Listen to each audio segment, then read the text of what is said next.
বাংলাদেশের চট্টগ্রাম বিভাগের বেশ কয়েকটি জেলা, বিশেষত ফেনী, কুমিল্লা স্মরণকালের ইতিহাসের ভয়াবহতম বন্যার সম্মুখীন হয়েছে এবং এতে প্রাণহানি ঘটেছে। বেশ অনেক প্রাণহানি হয়েছে বন্যার পানিতে ডুবে এবং বিদ্যুতের স্পৃষ্ট হয়ে, যতক্ষণ আমি এই আলোচনা করছি। এবং একইভাবে ভারতের ত্রিপুরাতেও অন্তত 11 জনের মৃত্যুর খবর আমরা পেয়েছি। এ বিষয়ে কোনো সন্দেহ নেই যে এই বন্যাটা হয়েছে এমন একটা কারণে কিংবা এমন একটা সময়ে যে এর তীব্র এত বেশি যে কেউ আন্দাজ করতে পারেনি। সেই বন্যায় যখন মানুষ সবাই একতাবদ্ধ হয়েছে, একে অপরকে হাত মেলে দিয়েছে, বুক পেতে দিয়েছে সাহায্য করার জন্য, এবং শেষ পর্যন্ত সেই প্রচেষ্টা অব্যাহত আছে, তখন কিছু মানুষ ভারত দূতাবাস ঘেরাও করার জন্য মাঠে নেমেছে। লক্ষ্য করবেন, একদল মানুষ যখন ত্রাণ এবং রিলিফের জন্য দৌড়াদৌড়ি করছে, আরেক দল মানুষ তখন ভারতীয় দূতাবাস ঘেরাও করছে। কী কারণে ঘেরাও করছে? উদ্দেশ্য যে এটি ভারতের সৃষ্ট একটি বন্যা এবং ভারত আমাদেরকে এই বন্যার পানিতে ডুবিয়ে মেরেছে, এই বক্তব্য এস্টাবলিশ করা। সেটি নিয়েই আজকের আলোচনা। দেখুন, আমার খুব ভয় হচ্ছে যে বাংলাদেশের যে ছাত্র জনতার অভ্যুত্থানে প্রায় 1.5 থেকে 2 হাজার মানুষের রক্তের প্রাণের বিনিময়ে অর্জিত যে দ্বিতীয় স্বাধীনতা, সেটিকে অস্থিতিশীল করার জন্য বাংলাদেশে দুটি প্রজেক্ট কাজ করছে। একটা হলো আওয়ামী এজেন্ডা, সেটাও একটা প্রজেক্ট, এবং আরেকটি হলো যে ইন্ডিয়া প্রজেক্ট, মোদি প্রজেক্ট। এটি ইন্ডিয়া বলা ঠিক হবে না, এটা হলো মোদি প্রজেক্ট, উগ্র হিন্দুত্ববাদের যে প্রজেক্ট সেটি। তো কি হলো আওয়ামী এজেন্ডা আর কি মোদি প্রজেক্ট অর্থাৎ ইন্ডিয়া প্রজেক্ট, সেটি একটু আপনাদের প্রাথমিক ধারণা দিয়ে আমি এই আলোচনার গভীরে ঢুকব। আওয়ামী এজেন্ডা হচ্ছে একটাই, সেটা হলো যে যেইভাবে তার সরকারকে, শেখ হাসিনা সরকারকে উৎখাত করা হয়েছে এবং তাকে ভারতে খেদিয়ে দেওয়া হয়েছে, সেটার প্রতিশোধ নেওয়া। এবং সেই প্রতিশোধের ব্যবস্থা একটাই হতে পারে, সেটা হলো আওয়ামী রাজনীতি বাংলাদেশে প্রতিষ্ঠিত করা, তাদের প্রত্যাবর্তন, এবং একই সাথে ডক্টর ইউনূসের নেতৃত্বে যে ছাত্র জনতার সরকার আছে সেই সরকারকে অস্থিতিশীল করা। কেবল যদি ইউনূস সরকারকে অস্থিতিশীল করা যায়, তখনই কেবল আওয়ামী যে এজেন্ডা সেটি বাস্তবায়িত হবে। এবং সেই ডক্টর ইউনূস সরকারকে অস্থিতিশীল করার জন্য প্রচেষ্টার মধ্যে তো কম হয়নি, হচ্ছে না, আপনারা নিশ্চয়ই দেখেছেন। প্রথমত হচ্ছে সামরিক বাহিনীর অভ্যন্তরে একটা কু করার চেষ্টা করা, দ্বিতীয়ত হচ্ছে বিচার বিভাগের শেখ হাসিনা নিয়োগকৃত বিচারপতিদের দিয়ে একটা বিচারিক কু করার চেষ্টা করা, সেটা প্রতিহত করেছে জনগণ। তৃতীয় ছিল যে এখানে সাম্প্রদায়িক যে উস্কানি, সেই উস্কানি তৈরি করে হিন্দু নির্যাতন হয়েছে, এই ধরনের বিশ্ব মিডিয়ায় এগুলোর দুয়া তুলে একটি শাহবাগে হিন্দুদেরকে জড়ো করে প্রতিবাদ বিক্ষোভ করা, সরকারকে বিচলিত রাখা, এটি হলো আরেকটি প্রজেক্ট। আমার ভয় হচ্ছে যে এই সমস্ত প্রজেক্ট ফেল করার পরে নতুন আরেকটি প্রজেক্ট মাঠে এসেছে, যেই প্রজেক্টটা অবশ্যই ইন্ডিয়া ফান্ডেড এবং ইন্ডিয়ার স্বার্থর অনুকূলে যাবে বলেই এই ধরনের কর্মকাণ্ড হচ্ছে বলে আমার দৃঢ় বিশ্বাস, যেটা আওয়ামী এজেন্ডা। কিভাবে ইন্ডিয়ার স্বার্থে যাবে এবং কিভাবে এটি আওয়ামী এজেন্ডা, সেটি নিয়েই আজকের আলোচনা। দেখুন, বন্যা হয়েছে, মানুষ নির্মম কষ্ট পাচ্ছে, হৃদয় ভেঙে যাচ্ছে অনেক মানুষের, কিন্তু এই বন্যার পরে মানুষ হিসেবে সংঘবদ্ধ থাকলে আমাদের যে শক্তি, আমাদের যে একতা, সেটার যে বহিঃপ্রকাশ, সেটা কিন্তু আমরা এরই মধ্যে দেখে ফেলেছি। আমি একটি ছবি দেখেছি যে টিএসসিতে বৈষম্য বিরোধী ছাত্র আন্দোলনের যে ত্রাণ সামগ্রী সংগ্রহ করার যে মিশন, সেখানে লক্ষ লক্ষ মানুষ যেভাবে পারুক, কেউ টাকা দিয়ে, কেউ চিড়ামুড়ি দিয়ে, কেউ শুকনা খাবার দিয়ে দিয়েছে। আমি দেখেছি আরেক দল মানুষ নিজের জীবনের ঝুঁকি নিয়ে যাচ্ছে বন্যার্ত এলাকায় মানুষকে উদ্ধারের জন্য। সেগুলোই তো কাজ, তাই না? সেই কাজের সাথে আরও একটি কাজ হলো এটার দীর্ঘমেয়াদী একটা কারণটা খুঁজে বের করা, কেন আমাদের এই বন্যাটা হয়েছে এবং এটার প্রতিকার কি। কেন আমাদের এই বন্যা হয়েছে সেটি খুঁজতে হলে আমাদেরকে বৈজ্ঞানিক কিছু বিষয়ে আলোচনা করেই আলোচনাতে ঢুকতে হবে। বাংলাদেশে যখন এই বন্যাটা হয়েছে তখন একটা নিম্নচাপ সাগরে আছে, আপনারা জানেন নিশ্চয়ই, আপনাদের অজানা থাকার কথা না। যখন নিম্নচাপ সাগরে থাকে তখন কি হয়? সাগরের নদ নদীর পানি বৃদ্ধি পায়, পানিটা উঁচু হয়ে যায়। সেটিও হয়েছে, সাগরের নিম্নচাপ, নদ নদীর পানি উঁচু হয়েছে। সেই একই সময়ে অতিবৃষ্টি যেটা সংগঠিত হয়েছে, এল নিনো বলে এটাকে জলবায়ুর ভাষায়, আপনাকে বলে খরা এবং অতিবৃষ্টি, আমরা বাংলায় বলি ইংরেজিতে যেটার প্রভাব আছে 4 বছর পর পর সম্ভবত আমরা এটা দেখি। একটা হচ্ছে এল নিনো, যেটা হচ্ছে অতিবৃষ্টি, আর খরা অর্থাৎ বৃষ্টিহীনতার কারণে খরা তৈরি, এটাকে বলে লা নিনো।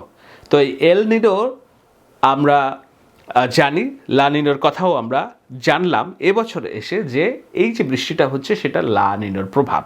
তো এখন এই লা নিনোর প্রভাবে অতিবৃষ্টি, শরৎকালের ইতিহাসে এত অল্প সময়ে এত অধিক বৃষ্টির ঘটনা ঘটেনি, প্রথম কথা।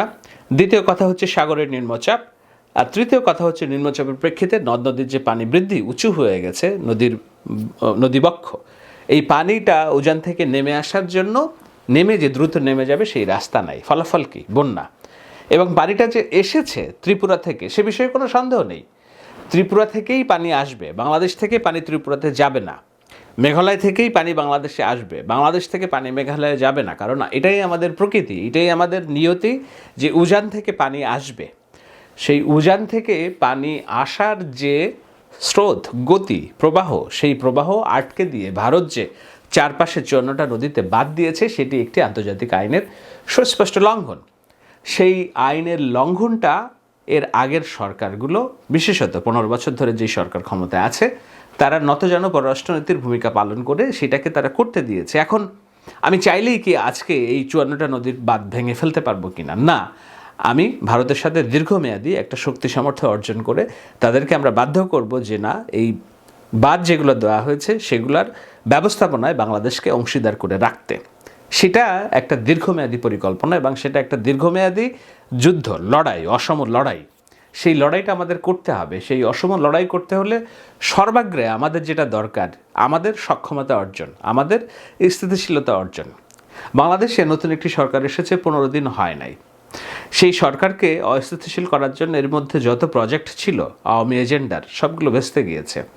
এখন আমাদের প্রজেক্ট হচ্ছে যে আজকেই যেতে হবে ভারতীয় দূতাবাসে, যে হামলা করতে হবে, আজকেই ভারতীয় রাষ্ট্রদূতকে ডেকে এর কৈফিয়ত চাইতে হবে, আজকেই ভারতের বিরুদ্ধে আমাদের যুদ্ধ ঘোষণা করতে হবে। ভারতের বিরুদ্ধে যদি আজকে আমরা যুদ্ধ ঘোষণা করি, ভারতীয় দূতাবাস ঘেরাও করি, ভারতকে যদি আমরা এই ধরনের বার্তা দেই যে নতুন যে সরকার এসেছে ডক্টর ইউনূসের নেতৃত্বে সেটি ভারতের প্রতি হস্টাইল অর্থাৎ শত্রু ভাবাপন্ন, আমরা আমাদের যে দীর্ঘমেয়াদী যে দাবি আছে, আমাদের যে সবচেয়ে বড় চাওয়া আছে, সেই চাওয়াটা আমরা পূরণ করতে পারবো কিনা?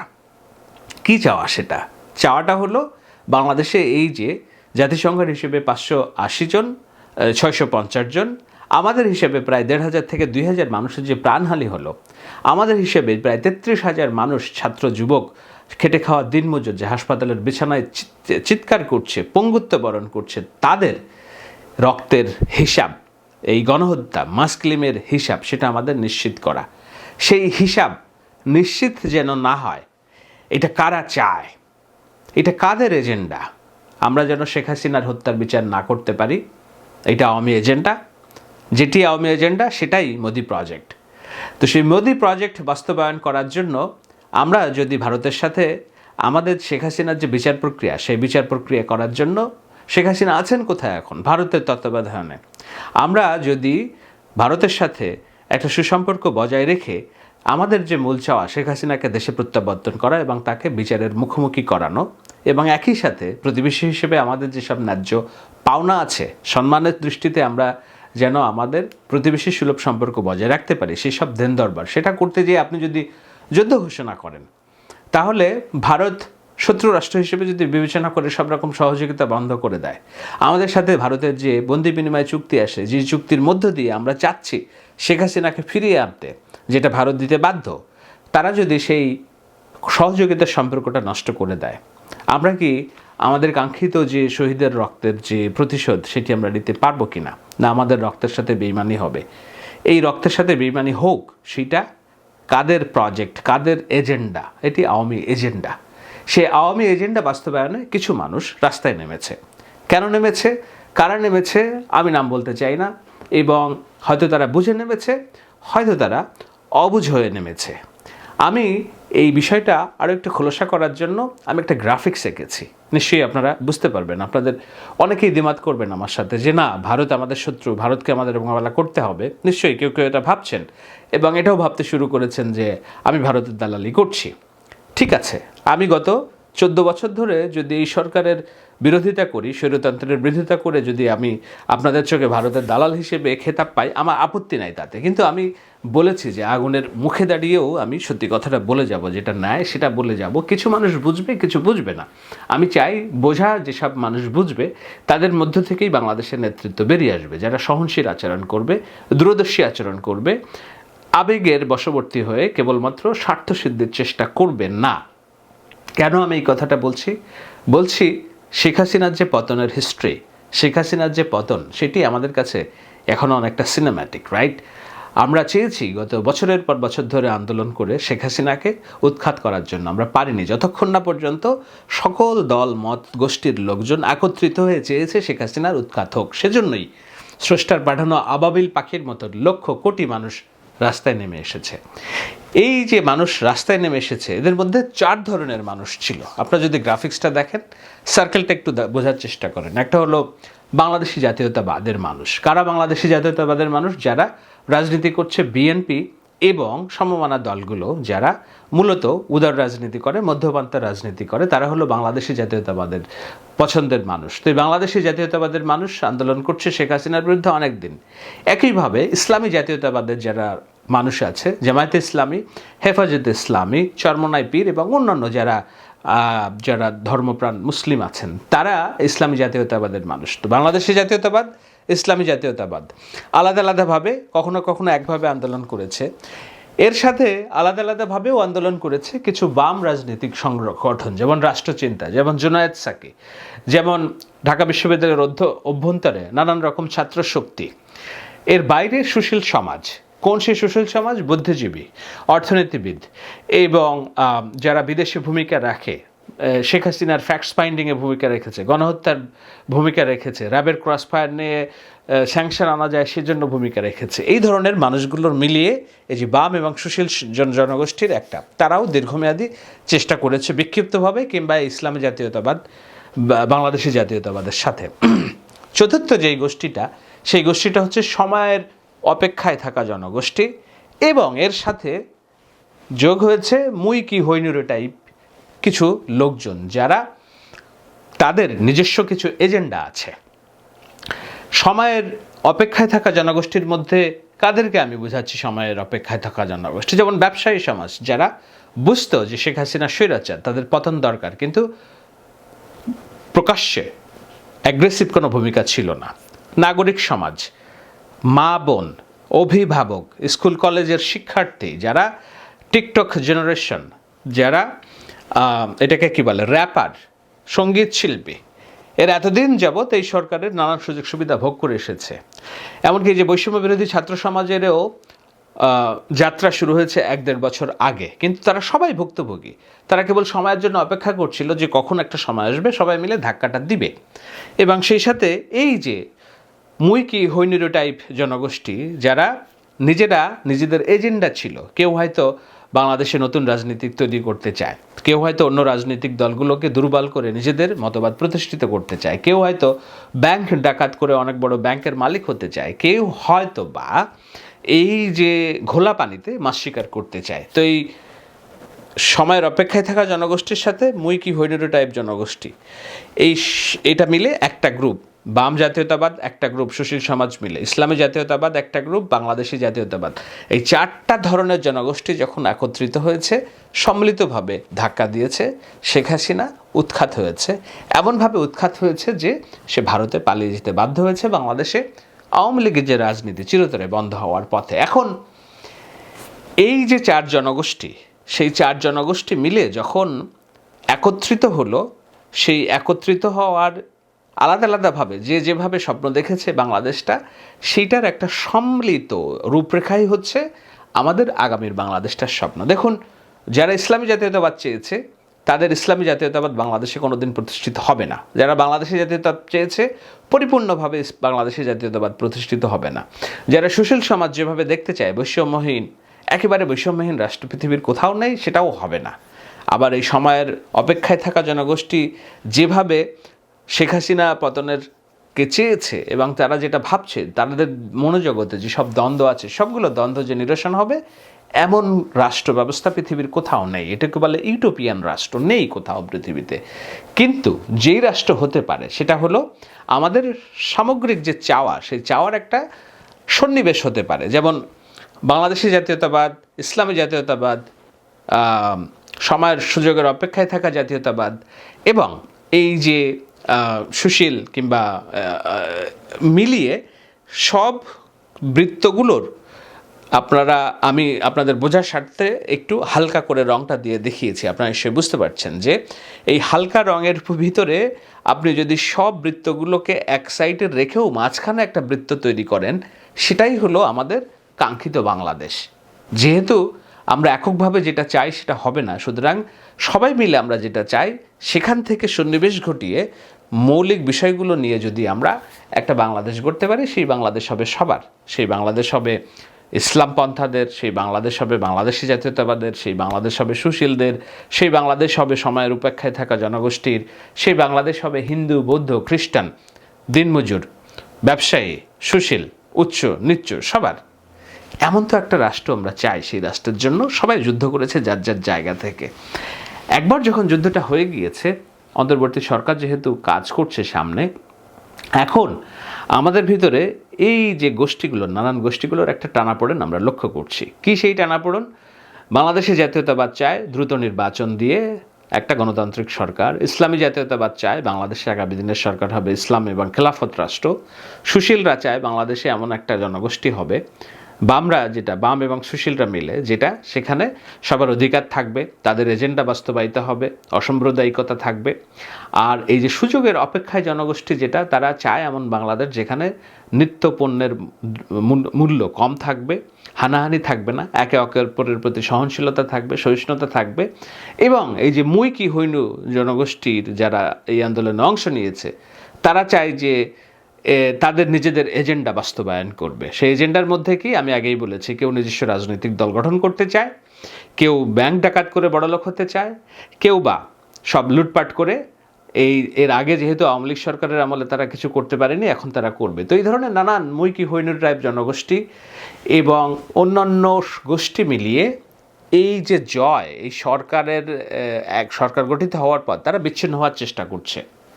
এখন আমরা কি বিচ্ছিন্ন হয়ে যাব, না আমাদের ভিতর থেকে যারা এই সরকারকে অস্থিতিশীল করার চেষ্টা করছে তাদেরকে চিহ্নিত করে আমরা একত্রিত থাকবো, যেন আমাদের কাঙ্ক্ষিত যে বাংলাদেশের স্বপ্ন, সেই বাংলাদেশের পথে এই সরকার কিছুদিন থেকে রাষ্ট্রটা সংস্কার করতে পারে, নির্বাচন ব্যবস্থা সংস্কার করতে পারে, একই সাথে শহীদদের যে বিচার সেটা নিশ্চিত করতে পারে। সেটা যদি নিশ্চিত না হয়, তাহলে কেন আমরা লড়লাম শেখ হাসিনার বিরুদ্ধে? সেই কাজটি করার জন্য সর্বাগ্রে যেটা দরকার, কি দরকার? দরকার হলো এই সরকারের টিকে থাকা, আমাদের সক্ষমতা অর্জন করা, ভারতকে যেন আমরা জবাবদিহিতার মধ্যে আনতে পারি, সেজন্য আমাদের স্থিতিশীলতা দরকার। শেখ হাসিনাকে যেন আমরা বন্দি বিনিময় চুক্তির মাধ্যমে ভারত থেকে ফেরত আনতে পারি, আমাদের দরকার এমন একটি পররাষ্ট্র নীতির সম্পর্ক। সেটা যদি আমরা অঙ্কুরে বিনষ্ট করে ফেলি, লাভ হবে কার এজেন্ডা? আমাদের এজেন্ডা, বাংলাদেশি জাতীয়তাবাদের এজেন্ডা, না ইসলামী জাতীয়তাবাদের এজেন্ডা, না বাম সুশীলদের এজেন্ডা, নাকি সময়ের অপেক্ষায় থাকা জনগোষ্ঠীর এজেন্ডা? আওয়ামী লীগের এজেন্ডাই বাস্তবায়িত হবে। আর আওয়ামী লীগের এজেন্ডা বাস্তবায়িত হলেই সফল হবে ইন্ডিয়া প্রজেক্ট, মোদি প্রজেক্ট। কি সেটা? বাংলাদেশে আবার শেখ হাসিনা কিংবা আওয়ামী লীগের রাজনীতি পুনঃপ্রতিষ্ঠিত করা। আমি জানি না এই আলোচনার মধ্যে দিয়ে আপনাদের কতক্ষণ বোঝাতে পারলাম কিংবা কতটুকু আপনারা বুঝেছেন, কিন্তু আমার ভিতরে একটা ভয় তৈরি হয়েছে যে বাংলাদেশের অস্থিতিশীল করার জন্য নানান গোষ্ঠী মত মিলে একটা চক্র তৈরি হয়েছে, যে এই চক্রটা জেনে অথবা না জেনে ভারতের পক্ষ হয়ে কাজ করছে, আওয়ামী এজেন্ডার পক্ষ হয়ে কাজ করছে। আমরা যদি এদেরকে চিহ্নিত করতে না পারি, সময়ে যদি থামাতে না পারি, আমাদের উপরে যে খড়গ আসবে, আমাদের উপরে যেই চাপ আসবে, অস্থিতিশীলতার যে বাতাবরণ তৈরি হবে, ইউনিসেফ সরকার দিকবিদিক হয়ে যাবে। দুদিন পরে দ্রব্যমূল্যের ঊর্ধ্বগতি, আইন শৃঙ্খলার অবনতি এবং এই সর্বোপরি গুজব কেন্দ্রিক একমুখী চাপ। আসুন আমরা বন্যার্তদের পাশে দাঁড়াই, সর্বতোভাবে চেষ্টা করি যেই বন্যার এবং পানির যেই ক্ষত, সেই তার কারণ চিহ্নিত করি এবং একই সাথে এই সরকারকে অস্থিতিশীল করার জন্য যেসব ব্যক্তি, গোষ্ঠী, শক্তি, চক্রীয়, তাদেরকে আমরা চিহ্নিত করে তাদেরকে আমরা প্রতিবাদ করি।